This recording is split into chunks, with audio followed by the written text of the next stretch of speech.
Supreme কোর্টে আরও এক বাঙালি বিচারপতি আগামী দিনে প্রধান বিচারপতিও হতে পারেন। সুপ্রিম কোর্টে যাচ্ছেন আরও এক বাঙালি বিচারপতি। কলকাতা হাইকোর্টের বিচারপতি জয়মাল্য বাগচিকে শীর্ষ আদালতের বিচারপতি হিসাবে নিয়োগের সুপারিশ করল সুপ্রিম কোর্টের কলেজিয়াম।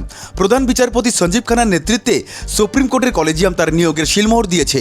আগামী দিনে দেশের প্রধান বিচারপতিও হতে পারেন বিচারপতি বাগচি।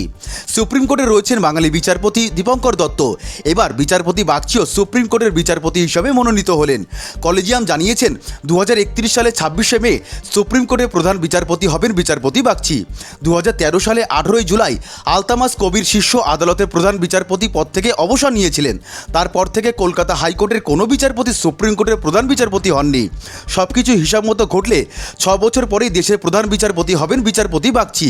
হিসাব অনুযায়ী 2031 সালে 25শে মে সুপ্রিম কোর্টের প্রধান বিচারপতি পদ থেকে অবসর নেওয়ার কথা বিচারপতি কেবি বিশ্বনাথের। তারপরেই দেশের প্রধান বিচারপতি হবেন বিচারপতি বাগচি। 2031 সালে 2রা অক্টোবর পর্যন্ত তিনি প্রধান বিচারপতি পদে থাকবেন।